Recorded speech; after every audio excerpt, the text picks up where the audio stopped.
ओम गं गणपते नमः। आइए सुनते हैं बृहस्पतिवार व्रत कथा। ओम नमो भगवते वासुदेवाय नमः। भारतवर्ष में एक प्रतापी और दानी राजा राज्य करता था। वह नित्य गरीबों और ब्राह्मणों की सहायता करता था। यह बात उसकी रानी को अच्छी नहीं लगती थी। वह न तो गरीबों को दान देती, न ही भगवान का पूजन करती थी और राजा को भी दान देने से मना किया करती थी। एक दिन राजा शिकार खेलने वन को गए हुए थे तो रानी महल में अकेली थी। उसी समय बृहस्पति देव साधु वेश में राजा के महल में भिक्षा लेने के लिए गए और भिक्षा मांगी।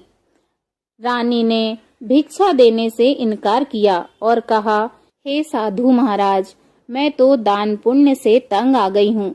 मेरा पति सारा धन लुटाते रहता है। मेरी इच्छा है कि हमारा धन नष्ट हो जाए, फिर न रहेगा बांस और न बजेगी बांसुरी। साधु ने कहा, देवी, तुम तो बड़ी विचित्र हो। धन संतान तो सभी चाहते हैं। पुत्र और लक्ष्मी तो पापी के घर भी होना चाहिए। यदि तुम्हारे पास अधिक धन है तो भूखों को भोजन दो, प्यासों के लिए प्याऊ बनवाओ, मुसाफिरों के लिए धर्मशालाएं खुलवाओ। जो निर्धन अपनी कुंवारी कन्याओं का विवाह नहीं कर सकते, उनका विवाह करा दो। ऐसे और कई काम हैं जिनके करने से तुम्हारा यश लोक और परलोक में फैलेगा। परंतु रानी पर उपदेश का कोई प्रभाव न पड़ा। वह बोली, महाराज, आप मुझे कुछ न समझाएं। मैं ऐसा धन नहीं चाहती जो हर जगह बांटती फिरूं। साधु ने उत्तर दिया, यदि तुम्हारी ऐसी ही इच्छा है तो तथास्तु। तुम ऐसा करना कि बृहस्पतिवार को घर लीपकर पीली मिट्टी से अपना सिर धोकर स्नान करना, भट्टी चढ़ाकर कपड़े धोना। ऐसा करने से आपका सारा धन नष्ट हो जाएगा। इतना कहकर वह साधु महाराज वहां से अंतर्ध्यान हो गए। साधु के अनुसार कही बातों को पूरा करते हुए रानी को केवल 3 बृहस्पतिवार ही बीते थे कि उसकी समस्त धन संपत्ति नष्ट हो गई। भोजन के लिए राजा का परिवार तरसने लगा। तब एक दिन राजा रानी से बोला, हे रानी, तुम यहीं रहो, मैं दूसरे देश को जाता हूँ, क्योंकि यहाँ पर सभी लोग मुझे जानते हैं, इसीलिए मैं कोई छोटा कार्य नहीं कर सकता। ऐसा कहकर राजा प्रदेश चला गया। वहां वह जंगल से लकड़ी काट कर लाता और शहर में बेचता। इस तरह वह अपना जीवन व्यतीत करने लगा। इधर राजा के परदेश जाते ही रानी और दासी दुखी रहने लगी। एक बार जब रानी और दासी को 7 दिन तक बिना भोजन के रहना पड़ा तो रानी ने अपनी दासी से कहा, हे दासी, पास ही के नगर में मेरी बहन रहती है। वह बड़ी धनवान है। तू उसके पास जा और कुछ ले आ, ताकि थोड़ी बहुत गुजर बसर हो जाए। दासी रानी की बहन के पास गई। उस दिन गुरुवार था और रानी की बहन उस समय बृहस्पतिवार व्रत की कथा सुन रही थी। दासी ने रानी की बहन को अपनी रानी का संदेश दिया, लेकिन रानी की बड़ी बहन ने कोई उत्तर नहीं दिया। तब दासी को रानी की बहन से कोई उत्तर नहीं मिला तो वह बहुत दुखी हुई और उसे क्रोध भी आया। दासी ने वापस आकर रानी को सारी बात बता दी। सुनकर रानी ने अपने भाग्य को कोसा। उधर रानी की बहन ने सोचा कि मेरी बहन की दासी आई थी, परंतु उससे मैं नहीं बोली, इससे वह बहुत दुखी हुई होगी। कथा सुनकर और पूजन समाप्त करके वह अपनी बहन के घर आई और कहने लगी, हे बहन, मैं बृहस्पतिवार का व्रत कर रही थी। तुम्हारी दासी मेरे घर आई थी, परंतु जब तक कथा होती है तब तक न उठते हैं और न ही बोलते हैं, इसलिए मैं नहीं बोली। कहो दासी, क्यों आई थी? रानी बोली, बहन, तुमसे क्या छिपाऊं, हमारे घर में खाने तक को अनाज नहीं था। ऐसा कहते कहते रानी की आंखें भर आई। उसने दासी समेत पिछले 7 दिनों से भूखे रहने तक की बात अपनी बहन को विस्तार पूर्वक सुना दी। रानी की बहन बोली, देखो बहन, भगवान बृहस्पति देव सबकी मनोकामना को पूर्ण करते हैं। देखो, शायद तुम्हारे घर में अनाज रखा हो। पहले तो रानी को विश्वास नहीं हुआ, पर बहन के आग्रह करने पर उसने अपनी दासी को अंदर भेजा तो उसे सचमुच अनाज से भरा एक घड़ा मिल गया। यह देखकर दासी को बड़ी हैरानी हुई। दासी रानी से कहने लगी, हे रानी, जब हमको भोजन नहीं मिलता तो हम व्रत ही तो करते हैं, इसीलिए क्यों न इनसे व्रत और कथा की विधि पूछ ली जाए ताकि हम भी व्रत कर सकें। तब रानी ने अपनी बहन से बृहस्पतिवार व्रत के बारे में पूछा। उसकी बहन ने बताया, बृहस्पतिवार के व्रत में चने की दाल और मुनक्के से विष्णु भगवान का केले के जड़ में पूजन करें तथा दीपक जलाएं, व्रत कथा सुने और पीला भोजन ही करें। इससे बृहस्पति देव प्रसन्न होते हैं। व्रत और पूजन की विधि बताकर रानी की बहन अपने घर को लौट आई। 7 दिन बाद फिर बृहस्पतिवार आया तो रानी और दासी ने व्रत रखा। गुड़साल में जाकर चना और गुड़ लेकर आईं। फिर उससे केले के जड़ तथा भगवान विष्णु जी का पूजन किया। अब पीला भोजन कहाँ से आए, इस बात को लेकर दोनों बहुत दुखी थी। क्योंकि उन्होंने व्रत रखा था, इसीलिए बृहस्पति देव उनसे प्रसन्न थे। इसीलिए वे एक साधारण व्यक्ति का रूप धारण कर 2 थालों में सुंदर पीला भोजन दासी को दे गए। भोजन पाकर दासी प्रसन्न हुई और फिर रानी के साथ मिलकर भोजन ग्रहण किया। उसके बाद वे सभी गुरुवार को व्रत और पूजन करने लगी। बृहस्पति भगवान की कृपा से उनके पास फिर से धन संपत्ति आ गई, परंतु रानी फिर से पहले की तरह आलस्य करने लगी। तब दासी बोली, देखो रानी, तुम पहले भी इसी प्रकार आलस्य करती थी। तुम्हें धन रखने में कष्ट होता था, इसी कारण सभी धन नष्ट हो गया, और अब जब बृहस्पति भगवान की कृपा से धन मिला है तो तुम्हें फिर से आलस्य होता है। रानी को समझाते हुए दासी कहती है कि बड़ी मुसीबतों के बाद हमने यह धन पाया है, इसीलिए हमें दान पुण्य करना चाहिए, भूखे मनुष्यों को भोजन कराना चाहिए और धन को शुभ कार्यों में खर्च करना चाहिए, जिससे तुम्हारे कुल का यश बढ़ेगा, स्वर्ग की प्राप्ति होगी और पितृ भी प्रसन्न होंगे। दासी की बात मानकर रानी अपना धन शुभ कार्यों में खर्च करने लगी, जिससे पूरे नगर में उसका यश फैलने लगा। बृहस्पतिवार व्रत कथा के बाद श्रद्धा के साथ आरती की जानी चाहिए।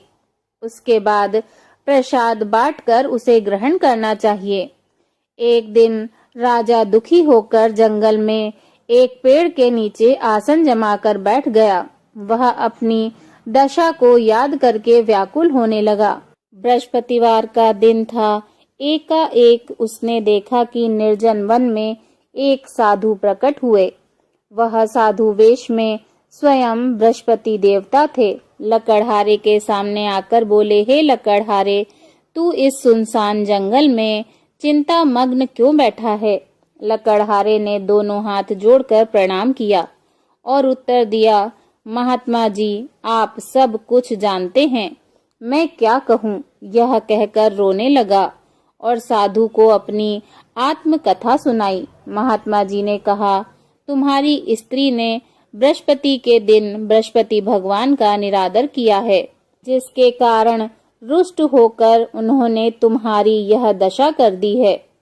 अब तुम चिंता को दूर करके मेरे कहने पर चलो तो तुम्हारे सब कष्ट दूर हो जाएंगे और भगवान पहले से भी अधिक संपत्ति देंगे।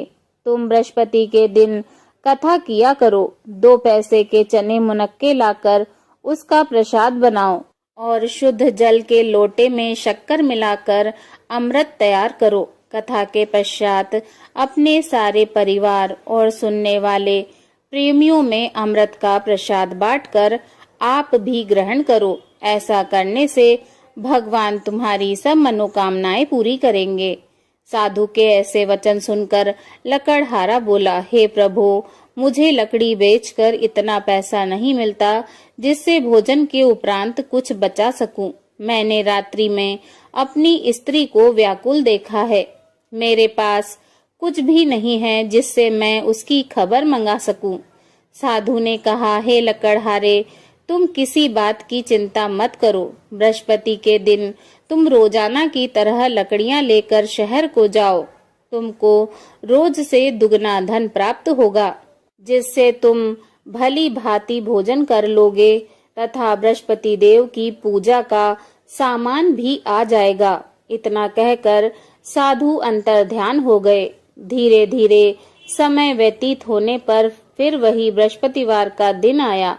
लकड़हारा जंगल से लकड़ी काटकर किसी शहर में बेचने गया। उसे उस दिन और दिन से अधिक पैसा मिला। राजा ने चना, गुड़ आदि लाकर गुरुवार का व्रत किया। उस दिन से उसके सभी कलेश दूर हुए। परंतु जब दोबारा गुरुवार का दिन आया तो बृहस्पतिवार का व्रत करना भूल गया। इसी कारण बृहस्पति देव नाराज हो गए। उस दिन उस नगर के राजा ने विशाल यज्ञ का आयोजन किया तथा शहर में घोषणा करा दी कि कोई भी मनुष्य अपने घर में भोजन न बनावे, न आग जलावे। समस्त जनता मेरे यहाँ भोजन करने आए। इस आज्ञा को जो न मानेगा उसे फांसी की सजा दी जाएगी। इस तरह की घोषणा संपूर्ण नगर में करवा दी गई। राजा की आज्ञा अनुसार शहर के सभी लोग भोजन करने गए, लेकिन लकड़हारा कुछ देर से पहुंचा। इसीलिए राजा उसको अपने साथ घर लिवा ले गए और ले जाकर भोजन करा रहे थे तो रानी की दृष्टि उस खूंटी पर पड़ी जिस पर उसका हार लटका हुआ था। वह हार वहां दिखाई नहीं दिया। रानी ने निश्चय किया कि मेरा हार इस मनुष्य ने चुरा लिया है। उसी समय सिपाहियों को बुलाकर उसको कारागार में डलवा दिया। जब लकड़हारा कारागार में पड़ गया और वह बहुत दुखी होकर विचार करने लगा कि न जाने कौन से पूर्व जन्म के कर्म से मुझे यह दुख प्राप्त हुआ है, और उसी साधु को याद करने लगा जो कि जंगल में मिले थे। उसी समय तत्काल बृहस्पति देव साधु के रूप में प्रकट हुए और उसकी दशा को देखकर कहने लगे, अरे मूर्ख, तूने बृहस्पति देव की कथा नहीं कही, इस कारण तुझे दुख प्राप्त हुआ है।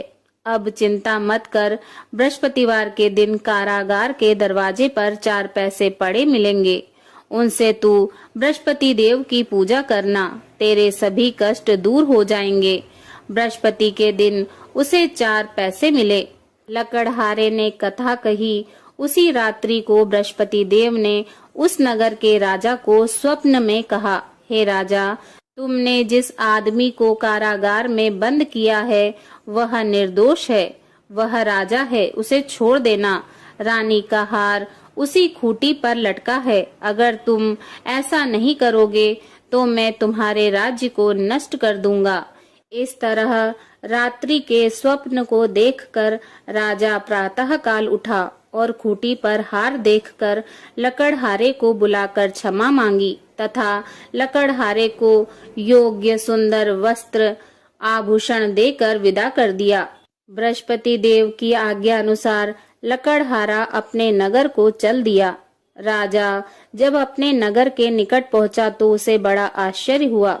नगर में पहले से अधिक बाग, तालाब, कुएं तथा बहुत सी धर्मशालाएं, मंदिर आदि बन गए हैं। राजा ने पूछा कि यह किसका बाग और धर्मशाला है। तब नगर के सब लोग कहने लगे, यह सब रानी और बांदी के हैं। तो राजा को आश्चर्य हुआ और गुस्सा भी आया। जब रानी ने यह खबर सुनी कि राजा आ रहे हैं तो उन्होंने बांदी से कहा कि हे दासी, देख, राजा हमको कितनी बुरी हालत में छोड़ गए थे।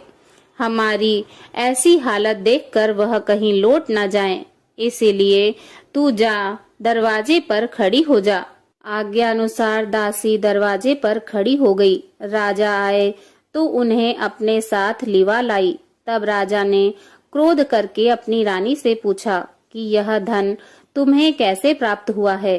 तब उन्होंने कहा, हमें यह सब धन बृहस्पति देव के इस व्रत के प्रभाव से प्राप्त हुआ है। राजा ने निश्चय किया कि 7 रोज बाद तो सभी बृहस्पति देव का पूजन करते हैं, परंतु मैं प्रतिदिन दिन में 3 बार कहानी और रोज व्रत किया करूंगा। अब हर समय राजा के दुपट्टे में चने की दाल बंधी रहती तथा दिन में 3 बार कहानी कहता। एक रोज राजा ने विचार किया कि चलो अपनी बहन के यहाँ हो आएं। इस तरह निश्चय कर राजा घोड़े पर सवार हो अपनी बहन के यहाँ को चलने लगा।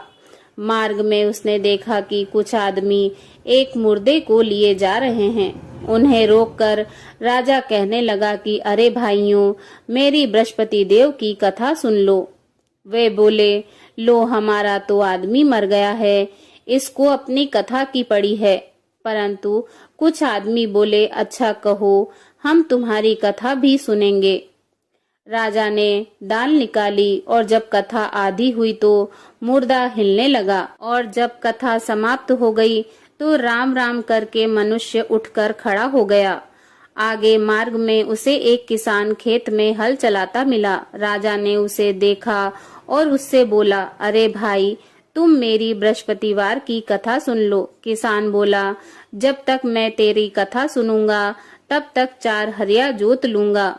जा अपनी कथा किसी और को सुनाना। इस तरह राजा आगे चलने लगा। राजा के हटते ही बैल पछाड़ खाकर गिर गए तथा किसान के पेट में बड़ी जोर से दर्द होने लगा। उसी समय उसकी माँ रोटी लेकर आई।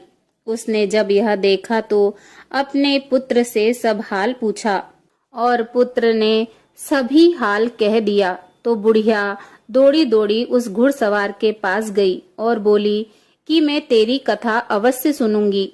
तू अपनी कथा मेरे खेत पर चलकर ही कहना। राजा ने बुढ़िया के खेत पर जाकर कथा कही, जिसके सुनते ही वह बैल उठ खड़े हुए तथा किसान के पेट का दर्द भी बंद हो गया। राजा अपनी बहन के घर पहुंचा। बहन ने भाई की खूब मेहमानी की। दूसरे रोज प्रातःकाल राजा जगा तो वह देखने लगा कि सभी लोग भोजन कर रहे हैं। राजा ने अपनी बहन से कहा, ऐसा कोई मनुष्य है जिसने भोजन नहीं किया हो?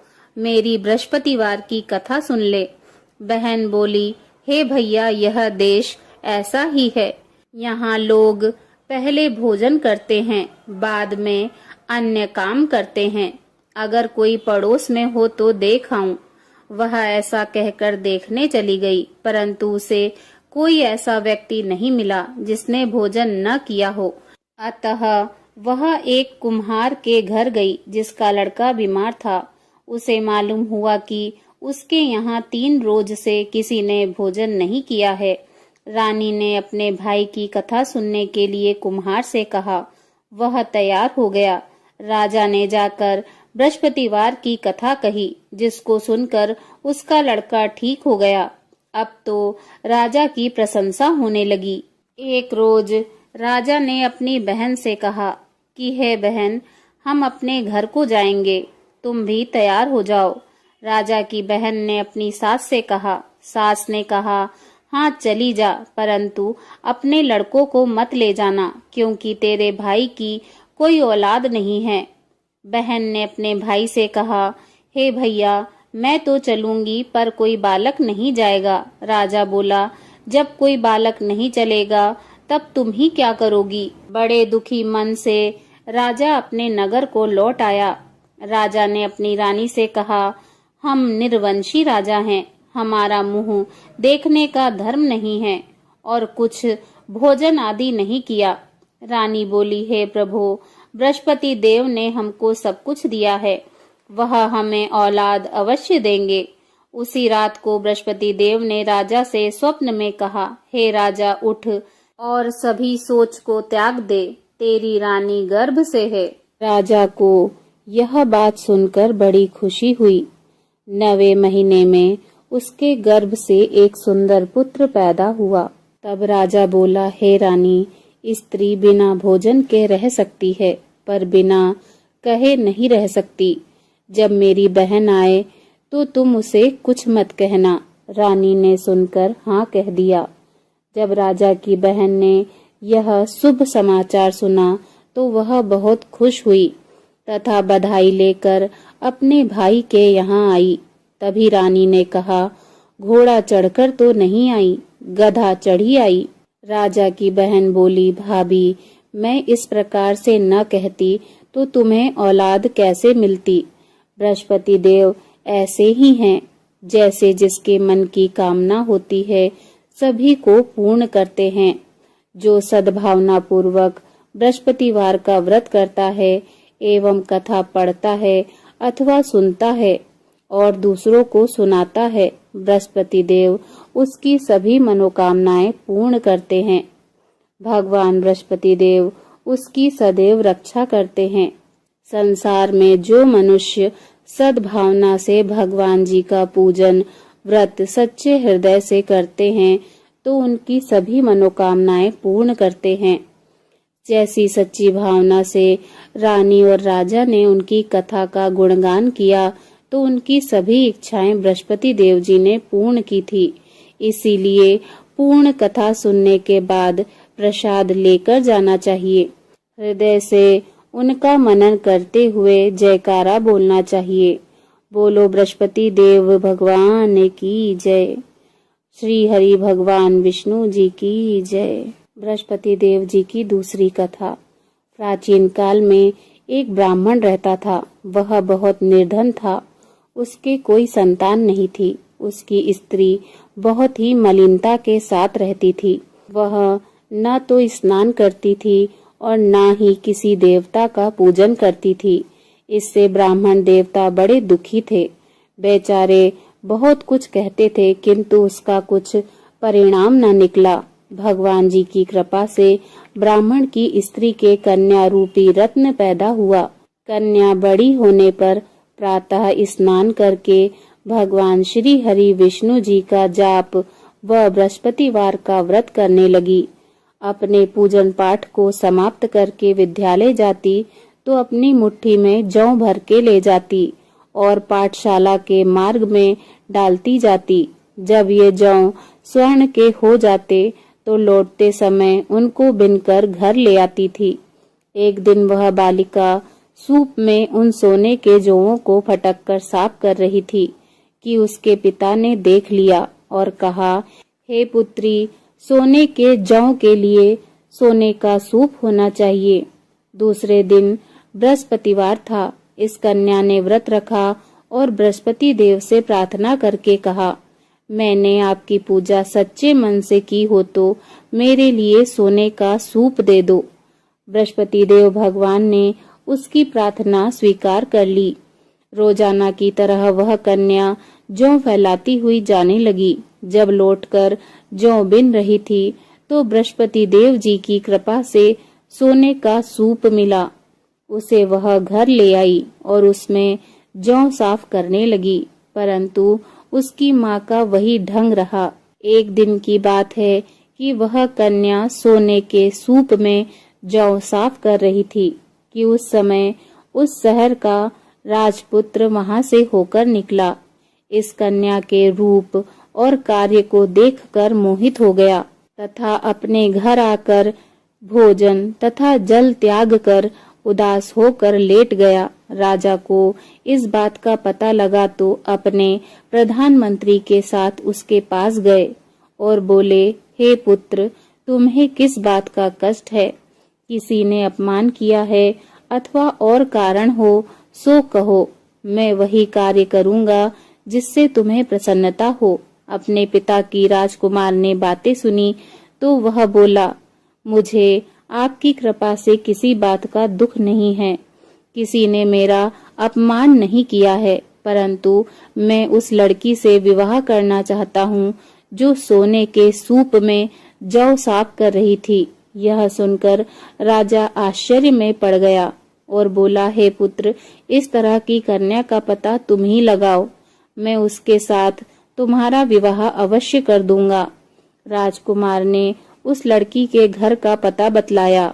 तब मंत्री उस लड़की के घर गए और ब्राह्मण देवता को सभी हाल बताया। ब्राह्मण देवता राजकुमार के साथ अपनी कन्या का विवाह करने के लिए तैयार हो गए तथा विधि विधान के अनुसार ब्राह्मण की कन्या का विवाह राजकुमार के साथ हो गया। कन्या के घर से जाते ही पहली की भांति उस ब्राह्मण देवता के घर में गरीबी का निवास हो गया। अब भोजन के लिए भी अन्न बड़ी मुश्किल से मिलता था। एक दिन दुखी होकर ब्राह्मण देवता अपनी पुत्री के पास गए। पुत्री ने पिता की दुखी अवस्था को देखा और अपनी माँ का हाल पूछा। तब ब्राह्मण देवता ने सभी हाल कह सुनाया। कन्या ने बहुत सा धन देकर अपने पिता को विदा कर दिया। इस तरह ब्राह्मण का कुछ समय सुखपूर्वक व्यतीत हुआ। कुछ दिन बाद फिर वही हाल हो गया। ब्राह्मण फिर अपनी कन्या के यहाँ गया और सारा हाल कहा तो लड़की बोली, हे पिताजी, आप माताजी को यहाँ ले आओ। मैं उन्हें विधि बता दूंगी जिससे गरीबी दूर हो जाएगी।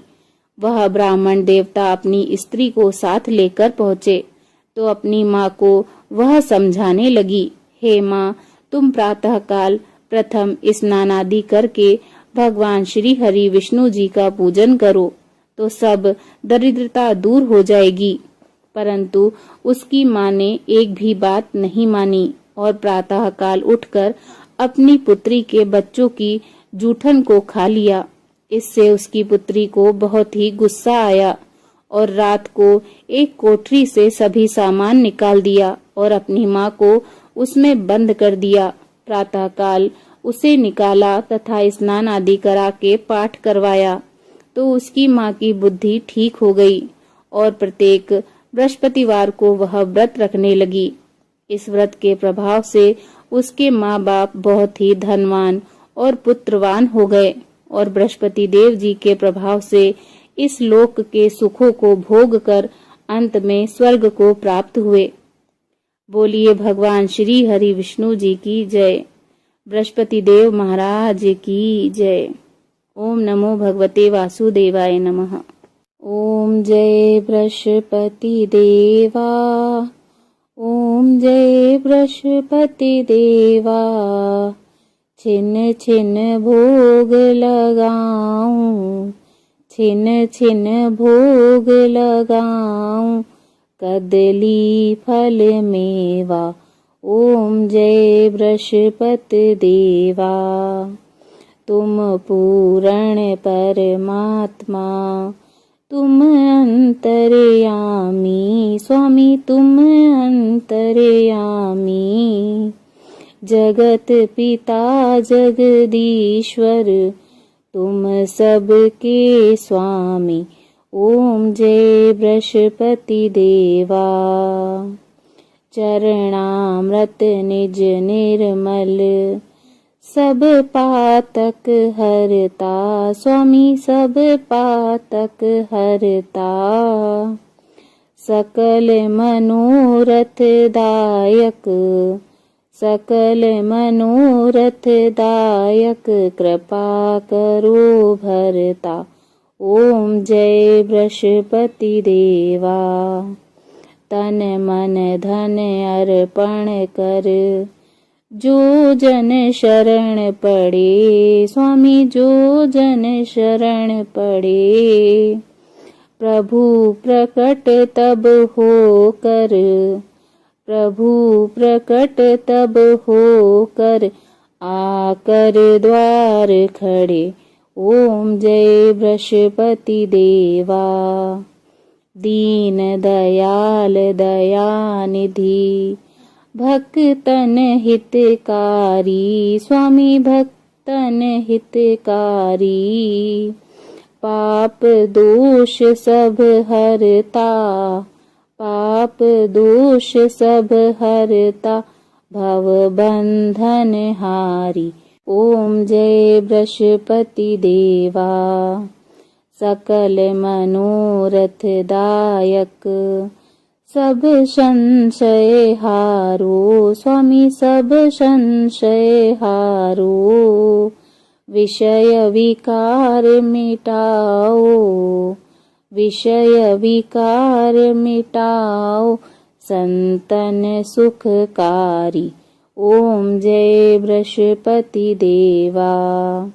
जो कोई आरती तेरी प्रेम सहित गाए, स्वामी प्रेम सहित गाए। जेठानंद आनंद कर, जेठानंद आनंद कर, सो निश्चय पावे। ओम जय बृहस्पति देवा। ओम जय बृहस्पति देवा। स्वामी जय बृहस्पति देवा। छिन छिन भोग लगाऊं, कदली फल मेवा। ओम जय बृहस्पति देवा। बोलो बृहस्पति देव महाराज की जय। भगवान श्री हरि विष्णु जी की जय। ओम नमो भगवते वासुदेवाय नमः।